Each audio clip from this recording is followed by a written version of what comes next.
Estados Unidos calcula que Rusia ha sufrido la muerte de 15.000 soldados en Ucrania. El Pentágono calcula que Rusia ha sufrido entre 70.000 y 80.000 bajas, lo que incluye muertos y heridos desde el inicio de la invasión a Ucrania el pasado 24 de febrero. El subsecretario de Defensa para Política de Estados Unidos, Colin Kahl, dijo este lunes en una rueda de prensa que el número de bajas es notable, dado que Rusia no ha conseguido ninguno de los objetivos que tenía al comienzo de la invasión. Kahl no quiso precisar el número de víctimas que han sufrido las fuerzas ucranianas desde el inicio del conflicto. El director de la CIA, William Burns, indicó a finales de julio que la agencia que dirige estima que unos 15.000 rusos han fallecido y unos 45.000 han resultado heridos durante el transcurso de la contienda en Ucrania, según un recuento elaborado por el medio ruso independiente Mediazona y el BBC News Russia. A fecha del 29 de julio, 5.185 rusos habrían perdido la vida durante el conflicto. Por su parte, el presidente de Ucrania, Volodymyr Zelensky, aseguró en junio que el número de soldados rusos muertos en su país iba a alcanzar ese mes los 40.000. Al igual que Rusia, Ucrania tampoco informa de sus militares muertos. En abril pasado, Moscú aseguró que había matado a unos 23.000 soldados ucranianos.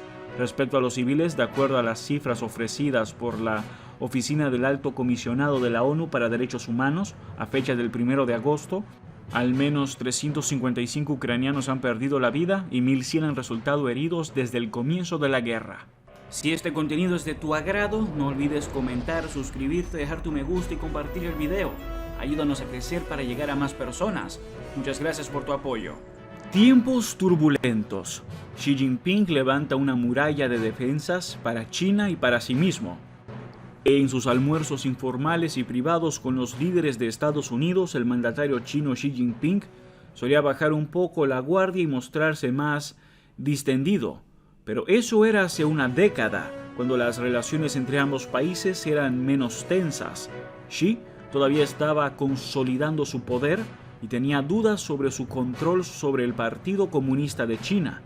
En charlas privadas con el expresidente Barack Obama y el entonces vicepresidente Joe Biden, Xi Jinping sugirió que en China podía desatarse una revolución de colores, un término que el partido tomó de los rusos para designar a los movimientos de agitación popular pro-democrática de los que se responsabiliza a Occidente.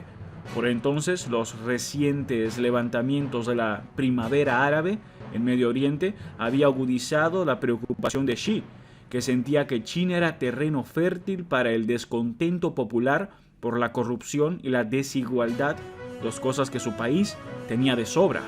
Esos temores terminaron por definir la era de Xi en el poder. Durante la última década, Xi ha impulsado un amplio esfuerzo para expandir el significado mismo de seguridad nacional, reforzando el control del partido en todos los frentes y contra toda supuesta amenaza del exterior que pueda erosionar su poder en casa.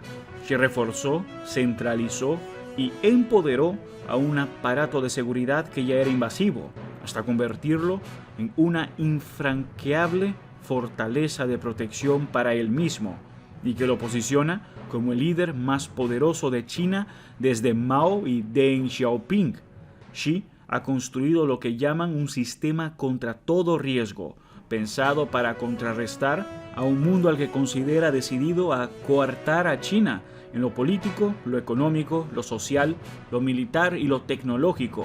Es probable que la visita de apoyo a Taiwán de la presidenta de la Cámara de Representantes norteamericana, Nancy Pelosi, haya reconfirmado esa visión del mundo. Tras el viaje de Pelosi, Xi ordenó ejercicios militares frente a las costas de Taiwán como advertencia contra el respaldo de Estados Unidos a una isla que Pekín considera una región separatista. Para Xi, la seguridad nacional es una guerra popular, de la que no solo participan las fuerzas militares, sino también la sociedad civil, desde los maestros de escuela hasta los trabajadores comunitarios. En China existe el Día de la Educación en Seguridad Nacional, donde los niños reciben lecciones sobre distintos riesgos, como la intoxicación alimentaria, los incendios, pero también sobre espionaje y terrorismo.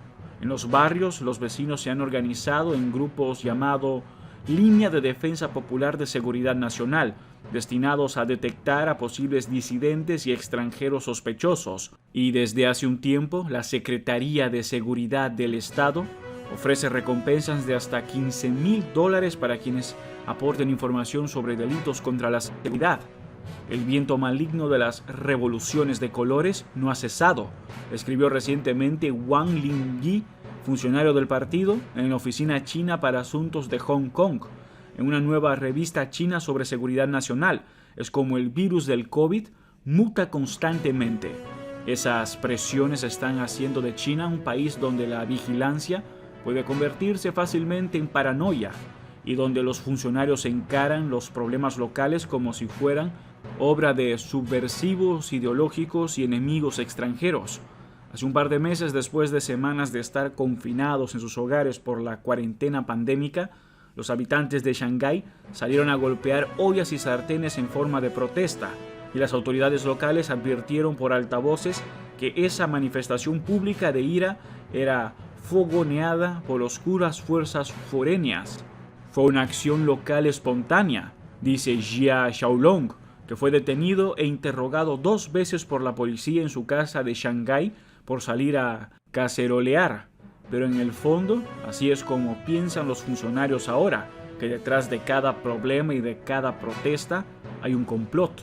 Mientras tanto, Xi se prepara para obtener un histórico tercer mandato al frente del Partido Comunista y anticipó que la seguridad nacional tendrá todavía más relevancia en su agenda de gobierno. Las tensiones por el COVID y las restricciones pandémicas, la profundización de las divisiones entre las superpotencias por la guerra de Rusia en Ucrania y el aumento global del precio de la energía y los alimentos son apenas algunos de la acuciante avalancha de problemas.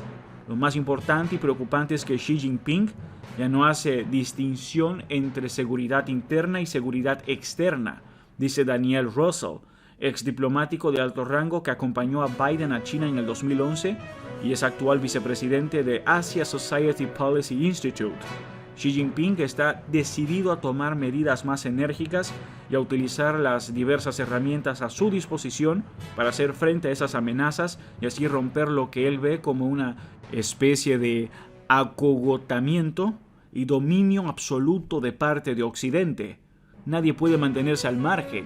Como prevía el Congreso partidario, los funcionarios chinos se han reunido para estudiar reverencialmente el nuevo libro de texto que explica la visión de Xi para defender a China de esa miríada de amenazas. Dice el libro, debe haber seguridad política con el partido y en última instancia con el propio Xi como garante de la supervivencia y la unidad de la nación.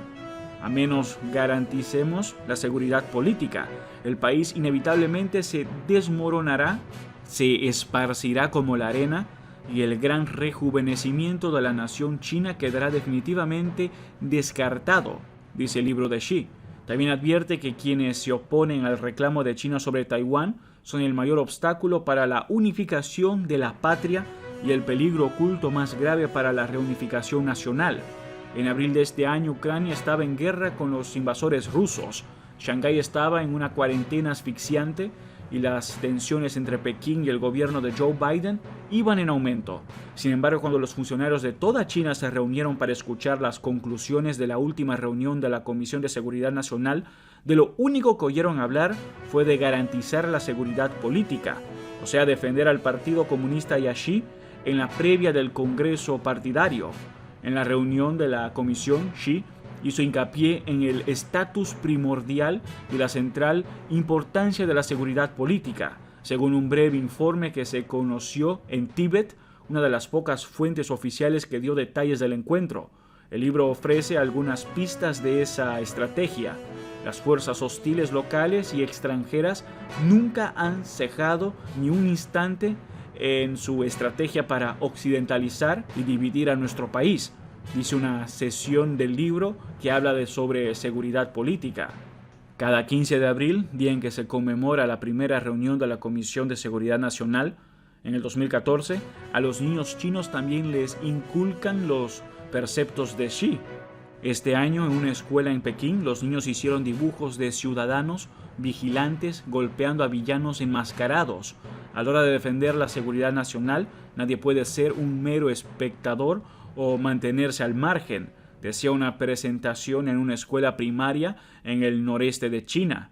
En la presentación también se les recordaba a los alumnos el número de teléfono del Ministerio de Seguridad del Estado para denunciar cualquier sospecha. Eso es todo por ahora. No olviden comentar y suscribirse. Hasta el próximo video.